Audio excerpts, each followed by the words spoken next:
Hello everyone, আসসালামু আলাইকুম।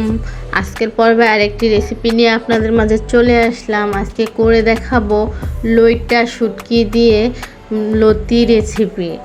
আশা করি আমার আজকের ভিডিওটি আপনাদের ভালো লাগবে। চলুন তাহলে শুরু করে দেই। এখানে আমি লতি কেটে ধুয়ে ভালোভাবে পরিষ্কার করে নিয়েছি এবং লতিটি 2 মিনিট ভাপিয়ে নিয়েছি।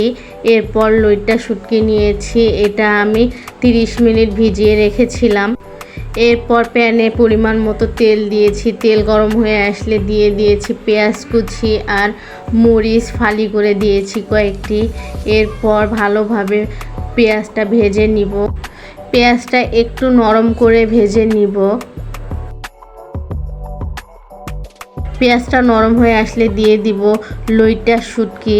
এরপর দিয়ে দিব হলুদ গুঁড়ো 1 টেবিল চামচ এবং মরিচ গুঁড়ো 1 টেবিল চামচ। মরিচটা আপনাদের পছন্দ অনুযায়ী দিয়ে দিবেন। দিয়ে দিলাম 1/2 টেবিল চামচ জিরা গুঁড়ো, 1/2 টেবিল চামচ ধনিয়া গুঁড়ো। এরপর দিয়ে দিব স্বাদ মতো লবণ। এখন সব কিছু ভালোভাবে মিশিয়ে নিব। আমি কিছুক্ষণ কষিয়ে নিব।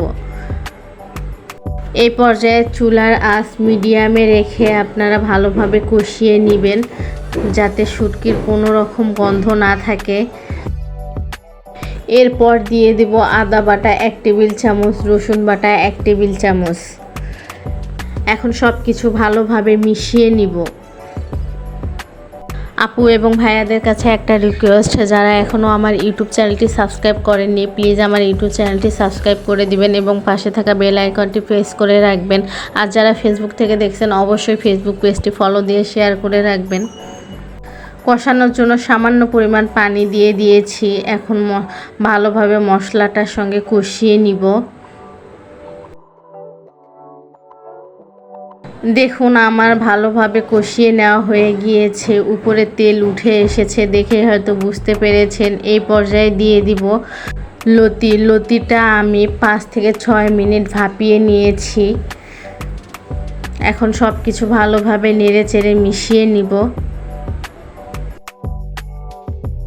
লতিটাও আমি কিছুক্ষণ নেড়ে চেড়ে কষিয়ে নিব শুটকির সঙ্গে। ভালোভাবে কষিয়ে নেওয়া হয়ে গেলে দিয়ে দিব পানি দেওয়া হয়ে গেলে ঢাকনা দিয়ে ঢেকে দিব বলক আসা পর্যন্ত। ফিরে আসলাম 5 মিনিট পর। দেখুন বলক চলে এসেছে। এই পর্যায়ে আমি একটু ভালোভাবে নেড়ে চেড়ে দিব। এর ফাঁকেও আমি 2 বার নেড়ে চেড়ে দিয়েছি। আমার রান্নাটা কমপ্লিট হয়েছে। দেখুন উপরে তেল উঠে এসেছে। এই পর্যায়ে আমি চুলা অফ করে দিয়ে নামিয়ে নিব। চলুন আপনাদেরকে পরিবেশন করে দেখাই। দেখুন কত সহজে লতি রান্না করে ফেললাম। খুবই মজার হয়েছে খেতে, দেখে হয়তো বুঝতে পেরেছেন। কালারটা দেখুন কতটা আকর্ষণীয় দেখাচ্ছে। এইভাবে আপনারা বাসায় একবার হলেও ট্রাই করে দেখবেন, ভীষণ মজার হয়েছে। আজকে এই পর্যন্ত, আবার অন্য কোনো ভিডিও নিয়ে আপনাদের মাঝে চলে আসব। সেই পর্যন্ত সবাই ভালো থাকবেন, সুস্থ থাকবেন আর আমাদের সবার জন্য দোয়া করবেন। আল্লাহ হাফেজ।